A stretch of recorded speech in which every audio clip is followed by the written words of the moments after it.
Ali series books by A.C.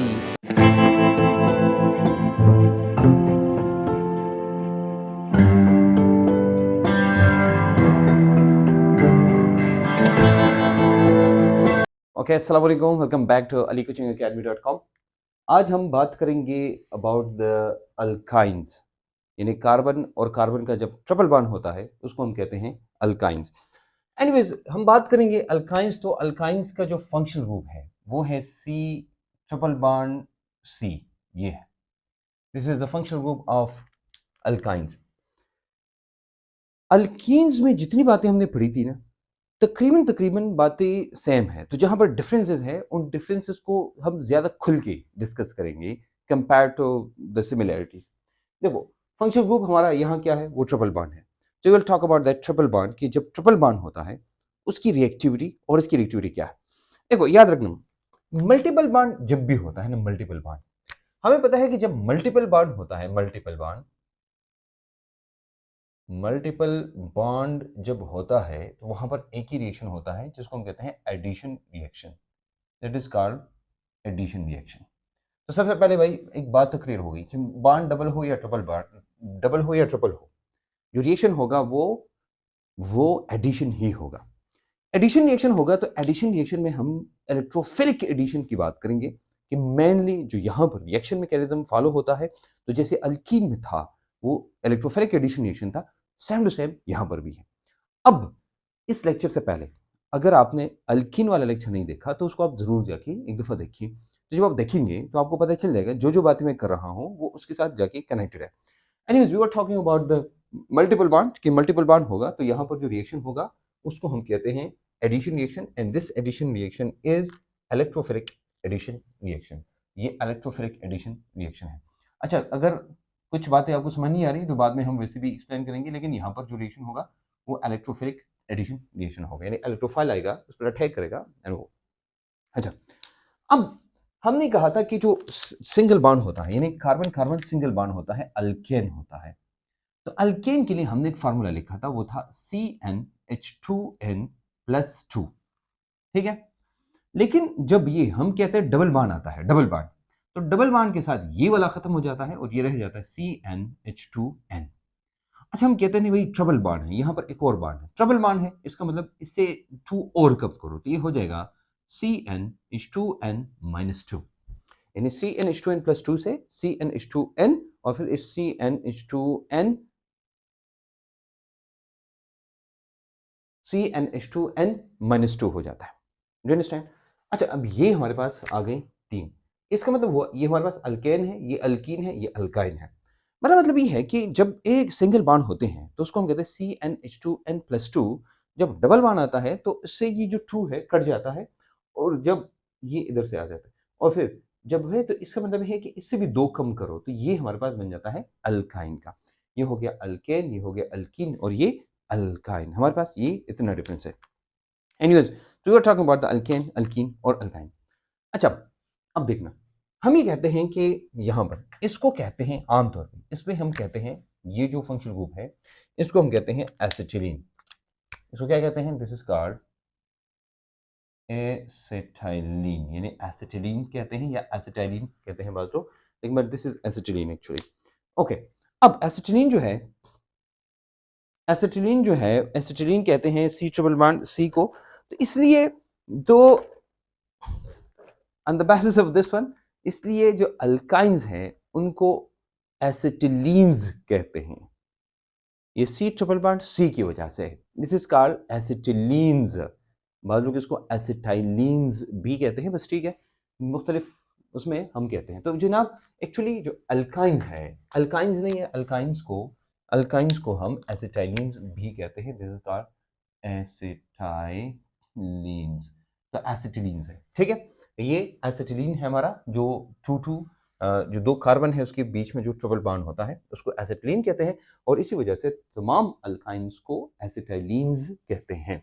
Anyways, multiple bond addition reaction, मैंने आपको कहा भाई ये सब कुछ होता है। अच्छा, अल्केन्स को याद है ना, हमने बात की थी जो अल्केन्स है वो सबसे ज्यादा स्टेबल है, मतलब सबसे कम रिएक्टिव है। बात वही मैं बता रहा हूं जो कि हमने उधर की थी, तो उसी वजह से उसको क्या कहते हैं याद है ना, हमने कहा था 3 नाम हमने पढ़े, अभी तक 2 नाम हमने पढ़े। एक एलिफेटिक हाइड्रोकार्बन पढ़ा हमने, पैराफीन हमने पढ़ा, ओलिफीन हमने पढ़ा।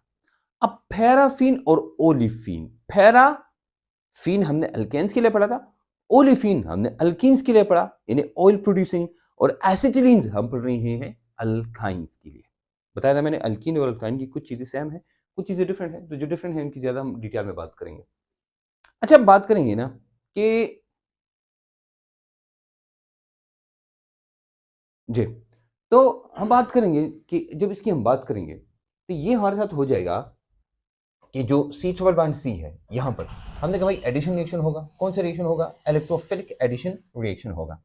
इलेक्ट्रोफिलिक एडिशन रिएक्शन जब होगा, इसका मतलब ये हुआ कि वही स्टेप फॉलो होंगे जो अल्कीन में फॉलो होते थे। इलेक्ट्रोफाइल आएगा, अटैक करेगा, फिर जाके दूसरे स्टेप में दूसरा काम होगा। एनीवेज, ये तो था हमारा ये वाला। हम जब एसिटिलीन्स लेते हैं, एसिटाइलिन्स, देखो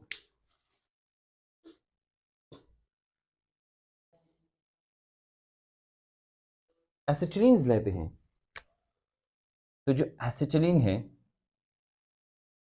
it has garlic like smell. Actually ये है ना कि जो वैसे हाइड्रोकार्बन्स होते हैं नॉर्मली, जितने भी हाइड्रोकार्बन्स हैं एरोमेटिक के अलावा, इनकी कोई स्मेल नहीं होती, ठीक है। देखो for example alkane, alkene, alkyne हम लेते हैं तो mostly they are odourless, they do not have any odour, यानी they do not have any smell. For example मैं लेता हूँ ना, ये प्लास्टिक है, ये अल्केन है, स्मेल है नहीं है। कपड़ा है, ले आप, स्मेल है नहीं है। वो जो स्मेल आप फील करते हैं अक्सर उस पे जो वो लगा होता है, ये डाइज होते हैं, वो डाइज की स्मेल होती है। ये जो है ना, खुद वो स्मेल नहीं करते, यानी it has no order. For example आपकी स्किन है, आपकी स्किन की अपनी स्मेल नहीं होती, स्किन की स्मेल नहीं होती, स्किन के अंदर जो कंपाउंड है या जो बाकी चीजें हैं, स्वेटिंग या जो बाकी जो जो चीजें निकलती हैं होती हैं, उसकी स्मेल होती है, लेकिन ऐसी स्मेल नहीं होती। एनीवेज, so एसिटिलीन जो है it has garlic like smell, तो यू शुड अंडरस्टैंड कि it has only acetylene has garlic like smell, बाकी जो चीजें हैं उनकी गार्लिक लाइक स्मेल नहीं है। Anyways, the next we're going to talk about, and that is we talk about the shape or structure, shape or structure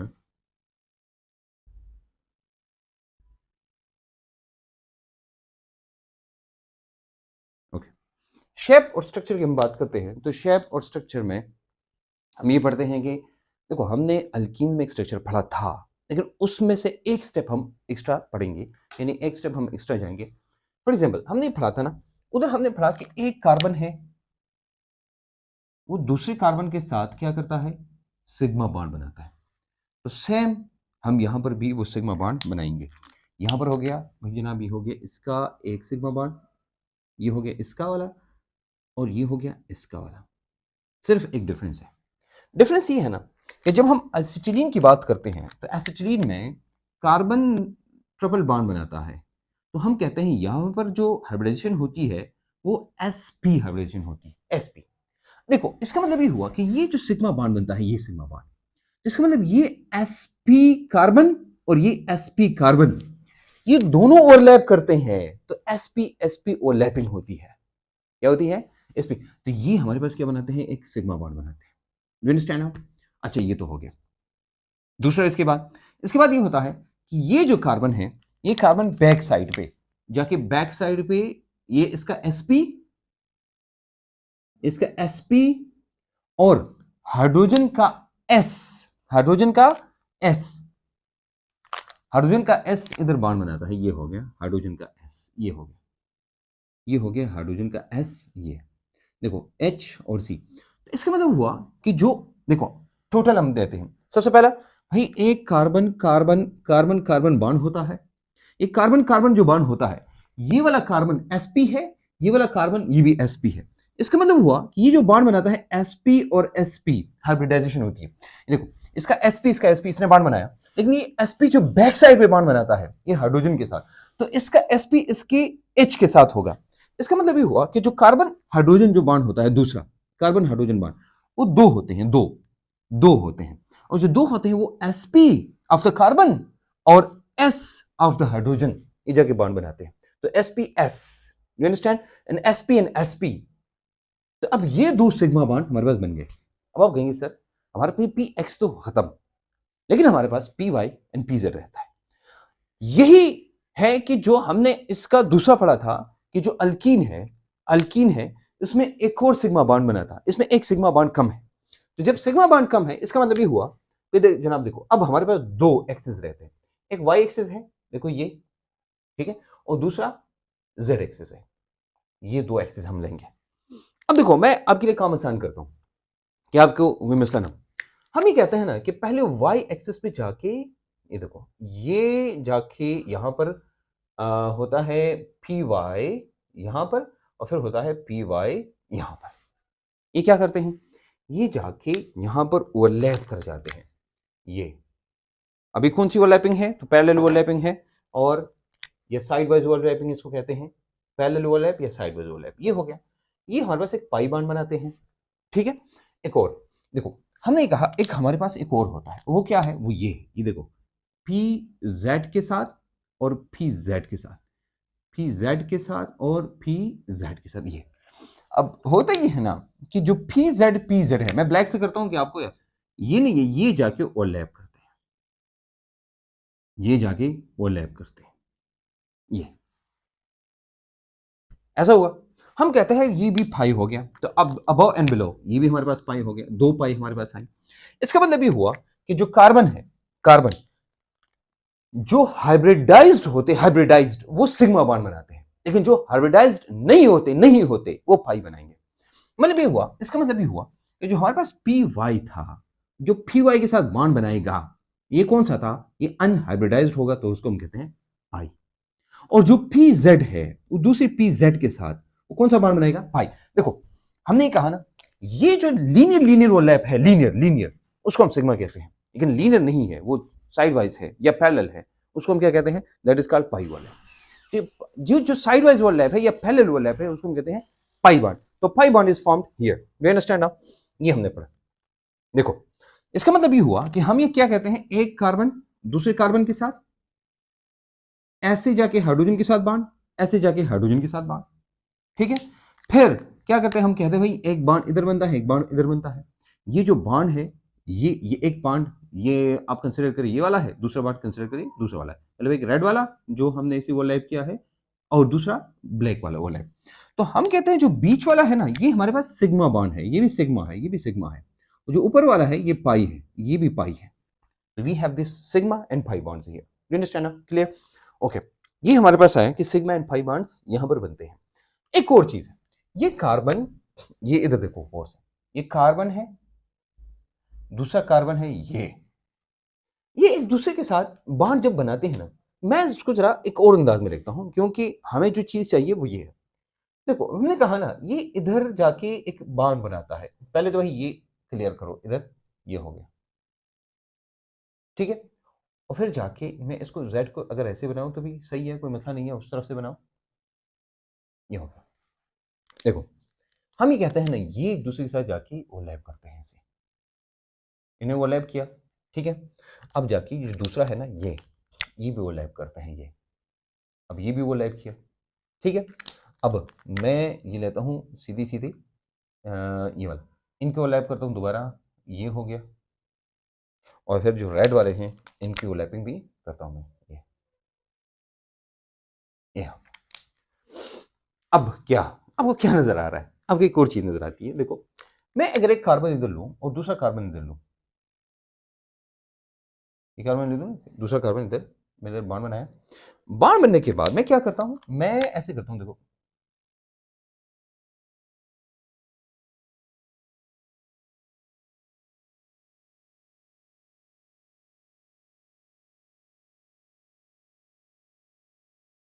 ये हो गया, ये वाला, ठीक है।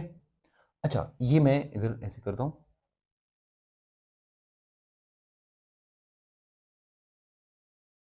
ये हो गया, ये वाला,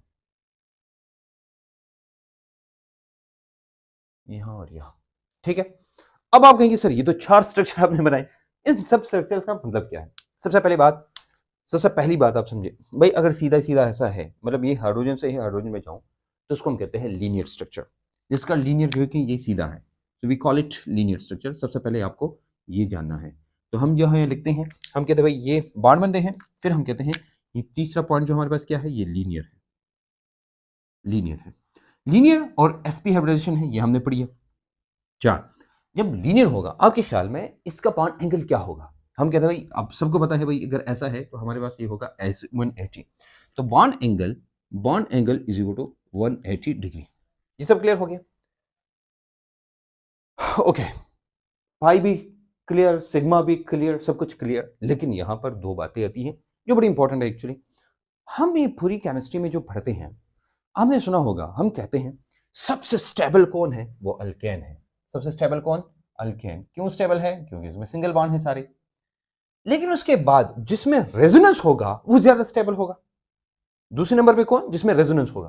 तो आपको पता है भाई रेजोनेंस किस में होता है? रेजोनेंस बेंजीन में होता है, वो ज्यादा स्टेबल। उसके बाद स्टेबल कौन होता है? तो फिर हम कहते हैं ट्रिपल बॉन्ड स्टेबल होता है, और फिर उसके बाद आके डबल बॉन्ड स्टेबल होता है। ये हमारे कोर्स में है, एमडीकैट में है, इंटरटेस्ट में, तमाम इंटरटेस्ट में। इसमें एक और पॉइंट है, कभी कभी ऐसा होता है कि जो ट्रिपल बॉन्ड है, सॉरी एक मिनट, माय मिस्टेक, स्टेबिलिटी उल्टा मैंने कहा। तो कभी कभी ऐसा होता है कि ये उल्टा होता है, ये हमारे कोर्स में, कि double bond is more, no, sorry, yes, I was right, कि double bond is more reactive than the triple bond, which is more reactive than the benzene, which is more reactive than this one. देखो, पहली बात ये है ना कि alkane किसी के साथ रिएक्शन करता नहीं है, क्योंकि उसमें कोई सिग्मा बॉन्ड है ही नहीं, पाई बॉन्ड है ही नहीं, सारे के सारे सिग्मा बॉन्ड है, सारी की सारी सैचुरेशन है। तो जब सैचुरेशन है, ये किसी और के साथ रिएक्शन नहीं करता, इसका मतलब this is the most stable organic compound ever. Compound में सबसे स्टेबल ऑर्गेनिक कंपाउंड कौन है? वो अल्केन है। उसके बाद देखो हम आते हैं बेंजीन, यहां पर रेजोनेंस है इसी वजह से। उसके बाद ये दो आते हैं। अब कहेंगे सर यहां पर दो पाई बॉन्ड है, तो pi bond means addition reaction, यहां पर ज्यादा पाई बॉन्ड, इसका मतलब है कि यहां पर रिएक्टिविटी ज्यादा होनी चाहिए, and this is what the point of me. यहां पर हम कहते हैं भाई ज्यादा reactivity because this is more exposed, क्योंकि हम कहते हैं वो इलेक्ट्रॉन्स जो एक्सपोज होते हैं बाहर की तरफ, तो it will have more reaction of addition, right? And electrophile can attack easily. Like यहां पर कौन अटैक करेगा? ऑफ कोर्स यहां पर इलेक्ट्रोफाइल अटैक करेगा। जब हम ये ऐसे करते हैं ना, ये हमारे पास ऐसे आता है, देखो ये इलेक्ट्रोफाइल, हमेशा न्यूक्लियोफाइल से इलेक्ट्रोफाइल की तरफ हम जाते हैं। देखो exposed electrons are nucleophiles, exposed, क्योंकि जब कोई आएगा नंगा भूखा होगा, गरीब होगा, तो उसके इलेक्ट्रॉन नजर आएंगे तो जाके वो अटैक करेगा। This electrophile will attack on this pi bond for their electrons। ठीक है? अब आप कहेंगे सर फिर आप कैसे कह सकते हैं कि जो ट्रिपल बॉन्ड है that is more stable then the double bond? इसकी एक वजह होती है, ये चार स्ट्रक्चर मैंने इसलिए बनाए कि आप इसको समझो। ये देखो ये ऐसा है, लेकिन एक्चुअली जब ये सारे इलेक्ट्रॉन्स आ जाते हैं ना, ये ऐसे स्ट्रक्चर बनाते हैं, और ये बिल्कुल ऐसा हो जाता है ना जैसे एक गोल ऐसे पाइप है, वो पाइप की तरह सारे इलेक्ट्रॉन्स ऐसे इर्द गिर्द आ जाते हैं। क्या हो जाते हैं? ऐसे आ जाते हैं। जब ये आ जाते हैं ना, ये सारे सुकड़ के ऐसे साथ में हो जाते हैं। अब मुझे बताओ, ये जो कार्बन है ये इलेक्ट्रॉन ज्यादा टाइटली अपने पास रखेगा कि नहीं डबल बॉन्ड वाला रखेगा? क्योंकि डबल बॉन्ड में वो दूर होते हैं, यहां पर ही जाके इनकी जो डेंसिटी वो इंक्रीज हो जाती है, और ये क्या करते हैं? ज्यादा अपने पास रखते हैं। तो you know the one diffusion, it is more diffused, but this is not. Why? Because these electrons are held strongly by these carbons as compared to alkenes. alkenes में वो इतने टाइटली बाउंड नहीं होते। एक बात ये है कि भाई वहां पर दो इलेक्ट्रॉन्स होते हैं, यहां पर चार इलेक्ट्रॉन है, तो ये और दो ये, मतलब ये कि दो इसके और दो इसके, तो चार इलेक्ट्रॉन्स हैं। एक तो चार इलेक्ट्रॉन्स हैं, तो भाई दो चार इलेक्ट्रॉन होंगे, ये टाइटली अपने पास रखेगा। अब मुझे बताओ इलेक्ट्रोफाइल अटैक करेगा तो क्या इजीली अटैक कर सकेगा? अब ये no sir. Why? Electrons are not available to that extent which are available in the alkenes. Alkenes में वो ज्यादा अवेलेबल है, यहां पर अवेलेबिलिटी कम है, इसलिए reactivity of alkynes is less as compare to alkenes. या हम कह सकते हैं कि the stability of alkynes is more as compare to alkenes. ये बहुत इंपॉर्टेंट पॉइंट है, क्योंकि बार बार हम जब रिएक्टिविटी की बात करते हैं तो हम on the basis of exposed electrons करते हैं, तो अल्कीन्स में भी है और अल्काइंस में भी है। हमने कहा कि वहां पर अल्कीन इज मोर रिएक्टिव, लेकिन यहां पर अल्काइन इज मोर रिएक्टिव। अब ये जो पॉइंट है ना, ये वाला पॉइंट, ये हमारे कोर्स के मुताबिक या किसी भी इंटर टेस्ट के मुताबिक नहीं है, लेकिन जो कि एक्सप्लेन करना जरूरी है, इसलिए मैं बता रहा हूं आपको। देखो हमें पता है भाई ये सबसे ज्यादा स्टेबल है, बिकॉज सिर्फ सिंगल बॉन्ड है, ये स्टेबल है क्योंकि यहाँ रेजोनेंस है, यहाँ पर डबल एंड ट्रिपल बॉन्ड आता है। अच्छा, ये मैंने बताया आपको, this is more reactive when we talk about the electrophilic addition reaction, right, we talked about that. लेकिन अगर हम दो और किस्म की रिएक्शंस हैं जो कि हम पढ़ते हैं, फॉर एग्जांपल हम एक कैटालाइटिक हाइड्रोजनेशन पढ़ते हैं। आपको पता है भाई कैटालाइटिक हाइड्रोजनेशन किसे कहते हैं?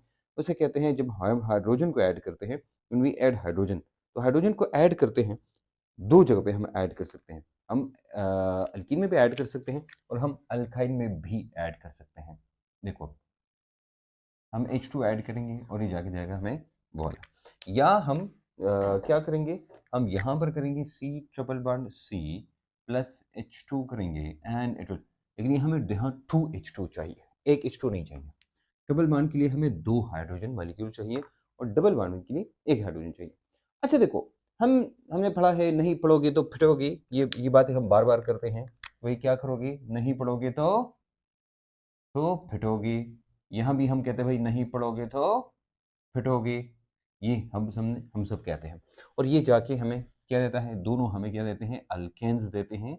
और यहाँ पर भी हमें अल्केन मिलता है, यानी यहाँ पर इथीन और इथाइन ये हमें दोनों इथेन देते हैं। अब आप कहेंगे सर दोनों में फर्क क्या है? दोनों में फर्क ये है ना कि जब हम करते हैं तो डेफिनेटली हमें चाहिए डबल हाइड्रोजनेशन हियर। हमें क्या चाहिए? Double hydrogenation. यहाँ पर हमें चाहिए क्या? Single hydrogenation. ये ज्यादा रिएक्टिव है जब हम कैटालिस्ट इस्तेमाल करते हैं। अब एक और चीज, न्यूक्लियोफिलिक एडिशन करते हैं तो न्यूक्लियोफाइल हमारे पास वही होता है हमेशा जिस पर नेगेटिव चार्ज होता है, मतलब everything having negative charge is electrophile, nucleophile, right. Okay, अब देखो हमारे पास ये ट्रिपल बॉन्ड है, यहाँ डबल बॉन्ड है। हम यहाँ न्यूक्लियोफाइल ऐड करते हैं, यहाँ भी न्यूक्लियोफाइल ऐड करते हैं। यहाँ न्यूक्लियोफाइल ऐड करने के बाद जब देखो यहाँ पर ऐड हो जाएगा तो यहाँ पर कुछ नहीं होगा, यहाँ पर नेगेटिव चार्ज आएगा। अब न्यूक्लियोफाइल ऐड करेंगे, ये यहाँ पर तो आया लेकिन यहाँ नेगेटिव चार्ज है। अब देखो अगर हम अल्कीन के साथ न्यूक्लियोफाइल को ऐड करते हैं, ये हम अक्सर में ऐसे लिखते हैं, ऐसे ऐड करते हैं, तो हमारे पास अल्केन विद नेगेटिव चार्ज आता है, न्यूक्लियोफाइल इज अटैच्ड। अब देखो ये और ये इन दोनों में देखो ज्यादा स्टेबल कौन है? हमने बात की है पहले, जहां रेजोनेंस होता है वहां स्टेबिलिटी होती है, यहाँ रेजोनेंस है यहाँ स्टेबिलिटी है। अब मुझे बताओ इन दोनों में से रेजोनेंस कहां पर है? Like can you tell me where is the resonance, here और here? Of course you will tell me कि रेजोनेंस यहाँ पर है, यहाँ पर double bond and negative charge, they are in resonance with each other. लेकिन सिंगल बॉन्ड तो resonance में नहीं होते, इसलिए यहाँ पर रेजोनेंस होगा that is more stable and it will react faster. तो जो फास्टर रिएक्शन करेंगे हम कहते हैं वो ज्यादा रिएक्टिव है, और जो स्लो रिएक्शन करेंगे हम कहते हैं वो ज्यादा स्टेबल है। इसलिए हम कहते हैं कि alkynes are more reactive in some cases when there is nucleophilic addition reaction, but when there is electrophilic addition reaction then alkene is more reactive. Do you understand my point? इसका मतलब ये हुआ कि हम जो बात करेंगे, अब मैं आखिरी खुलासा बताता हूँ हमको, हम जो पढ़ेंगे वो हम इलेक्ट्रोफिलिक एडिशन रिएक्शन वाला ही पढ़ेंगे जिसमें alkene is more reactive. MDCAT में एमसीक्यू में जहां भी आएगा we will talk about that one point, that is alkene is more reactive than the alkynes. Why? Because the electrons are more diffused in the alkenes, while in the alkynes they are more attracted by the nuclei, the two nuclei of the carbon, right? इसका मतलब है कि they are more close to the nuclei as compared to the alkenes. Alkenes are more exposed and they are easy to make the bond, मतलब है कि easily available होते हैं, लेकिन ट्रिपल बॉन्ड वाले available नहीं होते। हम वो वाला पॉइंट बेस बना के हम वो करेंगे, लेकिन ट्रिपल बॉन्ड में हम क्या करेंगे? When there is triple bond तो फिर हम ये, तो याद रखना ये वाला ये वाला पार्ट कंसिडर करें, ये हमारे कोर्स में है ही नहीं। लेकिन क्या पता वैसे सेफ साइड पे रहने के लिए या आपसे कोई पूछे, या शायद हो सकता है जहां पढ़ते हो या आपने पढ़ा हो वहां पर आपने टीचर ने आपको पढ़ाया हो, फिर आप कहेंगे कि अली सर ने तो ये चीज छोड़ी थी, इसलिए मैं आपको बता रहा हूँ और आपको समझा भी रहा हूँ। इसको इग्नोर करें और जो पहले हमने पढ़ा था उसको